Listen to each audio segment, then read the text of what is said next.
What's going on YouTube, and welcome back. This week I've been playing a lot of Zelda, so I put a review together for you and I hope you enjoy. Alright, so let's jump into the review for Zelda Breath of the Wild. I have been playing this since launch day. I wanted to finish it before I gave my review, mainly because I was addicted and didn't want to stop playing to make this, but this game is massive and filled with enough content for the rest of my life probably. First, let's talk about the graphics of Zelda. So the game runs at 900p, 30 frames per second docked, and it runs at 30 frames per second, 720p in the handheld mode.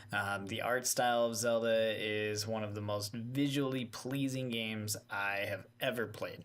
The way they design and painted this world is just awe-inspiring. There are cinematics you get after finishing shrine quests, for example, that I never got tired of seeing. In fact, it was the part I waited for after every run-through of a new shrine was just to see that animation. The animations, color, and style difference from weapon to weapon was so well done and near perfect.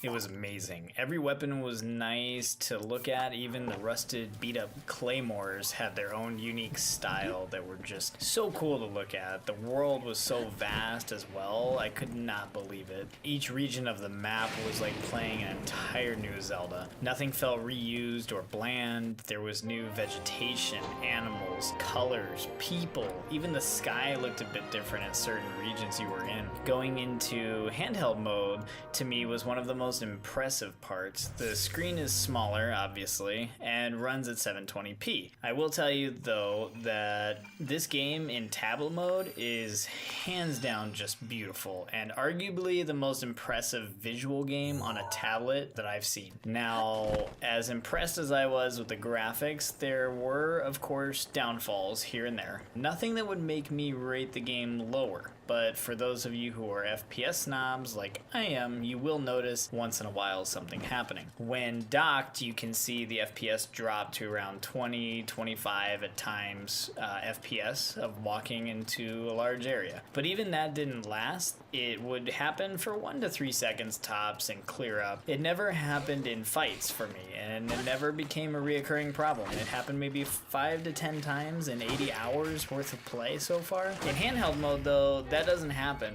so I have no graphical issues with the handheld mode. It runs completely smooth and crystal clear, and there is no FPS dipping during handheld mode. I have to stop drooling over the art. Let's talk about the gameplay. There is no real tutorial per se. They throw you into the game bare bones and wandering around fending for yourself, which I enjoyed. I love figuring things out for myself in RPG games especially. I feel like it is part of the fun, dying a couple times before realizing, oh, I can counter that or dodge those. There's a person as you start that directs you to your first couple quests, which end up teaching you the basics, but they are normal quests with a couple visual aids, and that's it. Other than that, it's not actually a tutorial. It never feels like a tutorial or forced. It just feels like part of the story or game. The controls were very easy to learn, but when it comes to fighting, they were hard to master, especially fighting bigger bosses and harder enemies. Between dodging attacks at the right moment to activate your flurry ability to parrying attacks to counter hit your opponent, there was a big skill curve from squeezing through a battle with a quarter of heart left and just stomping an enemy because you dodged and parried every attack thrown at you. Good luck with that one, by the way. Then there are puzzles. If you love puzzles in games, you are going to feel like you are in heaven. The puzzles in this are nothing short of fantastic. You'll get lost or die or just want to throw your controller, but just when you want to throw that controller, the answer will smack you right in your face, and you'll feel at peace with life in itself and feel so fulfilled for finishing that puzzle. The hang gliding, shield sliding, swimming, climbing are also nothing short of amazing and smooth as can be. I do not use the shield slide as much as I would like to, since it destroys your shield very fast. And trust me when I say you will need every shield you have. Which leads me to my next thing. You will learn to use weapons and shields wisely in this game. They do not last long, so you will do things like use your worst weapon when fighting easier targets, and not even wasting the effort of blocking their attacks, so that when you get to a large creature or boss, you can unleash hell with your top equipment. Sometimes even then, you'll still blow through 75% of your equipment just to finish that fight alone. That being said, be ready to die a ton. Like, I mean, you are probably going to die more in this game than any game, Dark Souls excluded. Yeah, we know how Dark Souls is. But even though you will die so many times, the game never feels overly difficult or like it is Dark Souls. It is more of learning your opponent and timing his attacks and knowing what elixir or food item to eat so that you can kill the boss you are on. Oh man, I haven't even gotten into food and elixir crafting. This could be its own story entirely, so I will sum this up and be brief. Crafting in this game is so very deep though with food and elixirs. You can cook any item minus gear into food or elixirs. You might cook something that turns into a rock and only gives you a half a heart, but at the same time, you may find a recipe that fills your health and adds 6 extra hearts that are temporary, or an elixir that gives you hearts plus full stamina if you're about to lose grip climbing a rock, and even gives you an entire extra stamina bar on top of that for a temporary boost. Or if you're freezing to death, you mix this and that and boom, you've got 15 minutes of warmth without changing any gear. There is limitless possibilities, and I think every crafting game could be better if they took a page from this Zelda game. With all of this amazingness said, there are a couple of issues. One is big to me. Riding horses in this game, for the love of God, who is in charge of this? I hate riding horses. Even at max control of my horse, he is still very unresponsive to my inputs and walks into trees because I feel like he's just not listening or doesn't care. Or all of a sudden we end up on top of a hill and then he won't go back down the hill because it thinks it's too steep, and it's a nightmare. Or he'll just straight up go left when I say right. So I have yet to get used to it, but I have a ton of stamina from upgrades, so I glide most everywhere anyways. The only other issue I have run into is a camera one with targeting enemies, especially flying ones. Trying to lock on to a target like a boss is sometimes a challenge in itself when you're in a fight. You might be looking towards the boss but not directly, then hit the lock on button and you do a 180 and it equals you being hit and killed. So that was frustrating as well. But if I am just more precise with my aim before I lock on, it's fine. Still though, it will cause a few deaths until you get the hang of it. Other than those two things,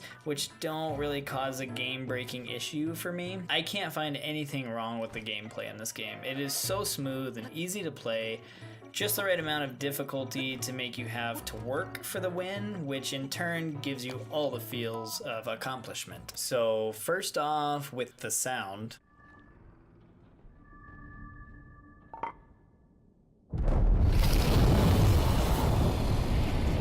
Let me say I have not one issue with the sounds in this game. Zelda wins 10 out of 10 on this one. Let's go over why. From the moment you boot up the game, your ears are immediately filled with soothing, tranquil music that would calm down a raging Dark Souls player that just died for the 15,000th time on the first boss.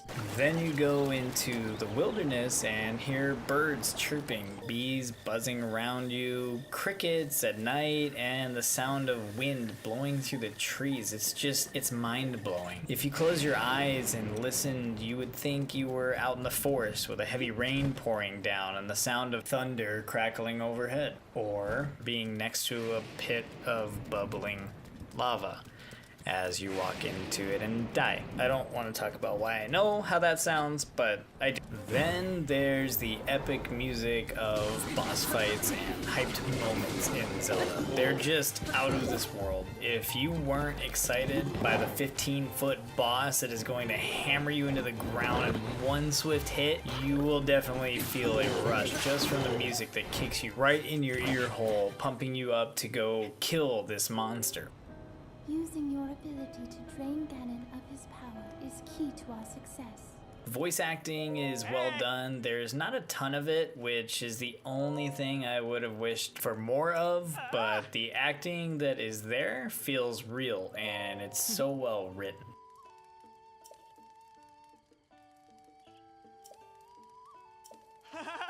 Now, going into story talk, I don't want to give any of it away since you should play and go through it yourself, but this story in short will suck you in from start to finish. It will drive you crazy when you have to go to bed or school or work. Putting those Joy-Cons down will be the hardest thing you have done since asking that girl out that is so out of your league. Even the side quests will keep you entertained throughout the game, from finding washed away wives to collecting parts so you can get that new badass weapon that is going to poop on everything. There is never a moment of dullness or, what should I do? It is always, I need to finish this side quest, then maybe that story quest, or, oh, wait, there's a shrine in this direction. I'll just do that, then wander around for 2 hours collecting crafting items and finding crazy things to fight. Oh yeah, there is still that amazing story to finish. I need to go do that. Just the main story by itself is worth picking up this Zelda title for. I mean, there is an unending amount of content, but still, just that main story is worth the buy. And as for the verdict, I mean, if you still even need this segment, did you even listen to anything I've said for the last few minutes? This game has a couple of minor issues that I don't even really notice ever, or even when I do notice them, the amazingness and beautiful game that is in front of me excuses these minor issues that the game has. Every single person that plays video games, even if it is only Hello Kitty's Island Adventure, should have this game in their collection. On top of all that, you can take it with you. I mean, you will take it with you, because not playing this game or finishing it hurts your soul. Trust me, I'm feeling it right now because I am making this for you, even though I just want to go finish the damn game. But I had to share with you all how much I am loving Zelda. Go get a Switch, go get Zelda, because if you don't, you will miss out on Game of the Year. I hate these stupid rocks. Who put all these rocks on my bridge? Get this rock out of here. More rocks? Get this rock off my bridge too. This one smells funny. This one is just stupid. Oh! This week I did the Zelda, but I did it. I did the Zelda. Like,